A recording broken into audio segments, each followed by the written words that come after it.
There is a specific kind of exhaustion that sleep cannot fix.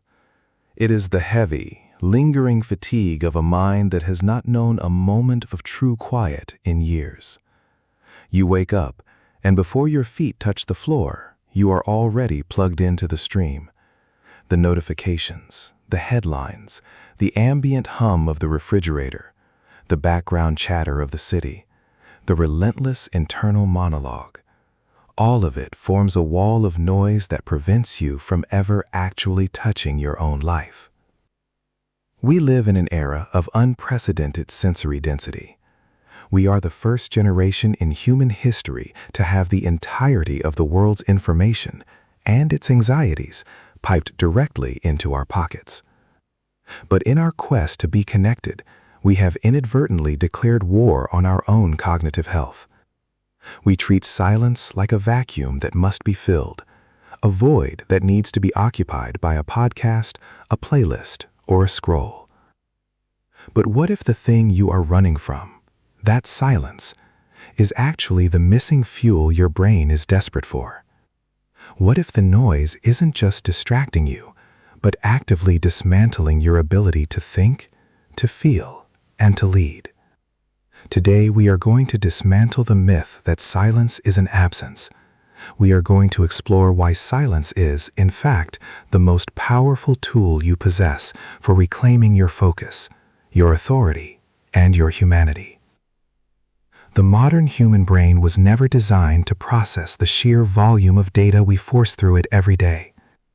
From a biological perspective, we are living in a state of chronic sensory overload. When you never allow yourself a moment of silence, you are essentially keeping your brain in a state of high alert, constant input mode. Think about your last few days. How often were you truly, completely alone with your thoughts? Not while driving, not while walking the dog with headphones in, not while waiting in line at the grocery store, but truly alone, without an external tether. When we deny ourselves this, we pay a steep price. Research in neuroscience suggests that constant auditory stimulation inhibits our default mode network, the part of the brain responsible for self-referential thought, empathy, and the synthesis of complex ideas. When you are constantly consuming, you aren't thinking, you are merely reacting. You are processing the thoughts of others, the fears of the media, and the demands of your digital environment. This isn't just about feeling stressed, it's about the physical degradation of your mental capacity. Studies have shown that even short bursts of silence can trigger hippocampal neurogenesis, the literal growth of new brain cells in the region responsible for memory and emotion. Conversely, living in a constant state of noise keeps your cortisol levels elevated, putting your nervous system in a state of fight or flight that never quite turns off. You are living in a low-grade, permanent state of emergency. If silence is so restorative, why do we work so hard to avoid it? Why does the prospect of sitting in a quiet room for 20 minutes feel like a punishment? The answer is simple. Silence is a mirror. When you strip away the noise, you are left with the one person you spend the most time with, yet know the least, yourself. In the silence, the distractions vanish, and the things you've been burying, the anxieties about your career, the unresolved conflicts, the nagging sense that you aren't where you want to be, suddenly become audible. We use noise as a sedative. We use it to drown out the internal questions that we aren't ready to answer. We fear that if we stop the music, stop the scrolling, and stop the chatter, we will be forced to confront our own limitations. But this fear is a trap. By avoiding the silence, you aren't avoiding the problems. You are simply ensuring they remain unconscious, where they can continue to dictate your behavior without your permission.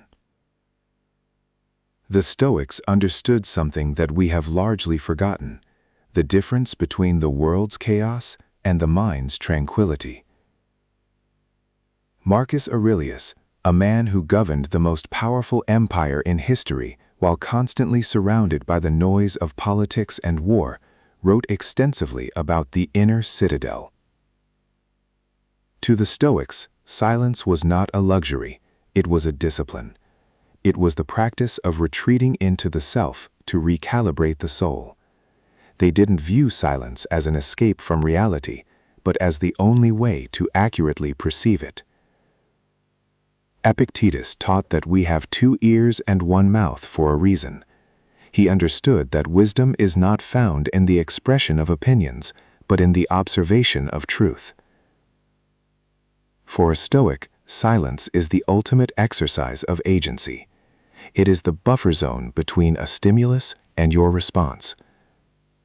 When someone insults you, when a project goes wrong, or when life feels overwhelming, the impulsive person reacts immediately.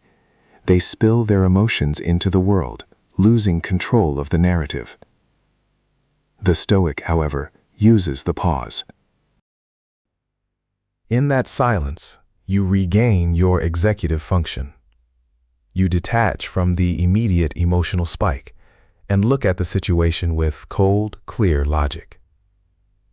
Silence is where you regain your sovereignty. If you cannot control your own tongue, your own mind, or your own environment, you are a slave to the impulses of the moment. Silence is the key to breaking those chains. How do we move from this realization into a tangible change? It begins by treating silence as a vital nutrient, rather than a lack of activity. First, implement sensory detoxification periods. Start with just 15 minutes a day. No music, no podcasts, no phone. Sit in a chair or go for a walk in a quiet area. Do not try to meditate in the traditional forced sense. Simply exist. Let your mind wander. If it feels uncomfortable, that is a sign that you need it more than ever. Observe the discomfort, acknowledge it, and let it pass.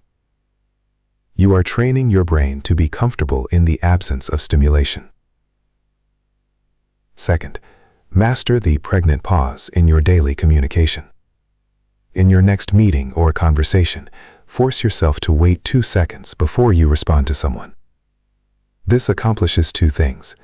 It gives you the time to process what was actually said, rather than reacting to your own internal narrative, and it signals to the other person that you are a person of substance. People who are comfortable with silence are perceived as more authoritative, more thoughtful, and more trustworthy. You don't need to fill the air to prove you have value. Third, curate your auditory environment.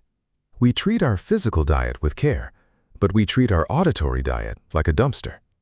If you are constantly listening to high stress, high volume, or low value content, you are polluting your cognitive space. Be intentional about when you turn the noise off. Use the commute, the time spent doing chores, or the morning shower as intentional windows of silence. When you begin to integrate these practices, the shift is not overnight, but it is profound. You will notice that your reactions become slower and more measured. You will find that your creative output increases because your brain finally has the incubation space it needs to connect disparate ideas. But more importantly, you will find a new sense of presence. When you are with your friends, your family, or your partner, you will be with them. You won't be listening to them while simultaneously planning your next move or worrying about an email. You will be fully there because you are no longer fragmented by the noise. You will start to see the world not as a blur of demands, but as a series of choices. You will realize that most of the things that used to make you anxious were simply noise, background static that you were mistaking for reality. We live in a world that sells noise. It sells the idea that you must always be on, always reachable, and always responding. But the most effective people, the most resilient people, and the most content people are those who have mastered the art of the quiet. Silence is not an absence. It is an architecture. It is the structure upon which a meaningful life is built. When you choose to step into the silence, you aren't disappearing, you are arriving. You are reclaiming the space that belongs to you, and in that space, you will finally find the clarity you've been searching for. I want you to leave this video and do one thing. Do not open another tab. Do not reach for your phone. Do not put on another video. Close your eyes. Sit in the quiet of this moment for just 60 seconds.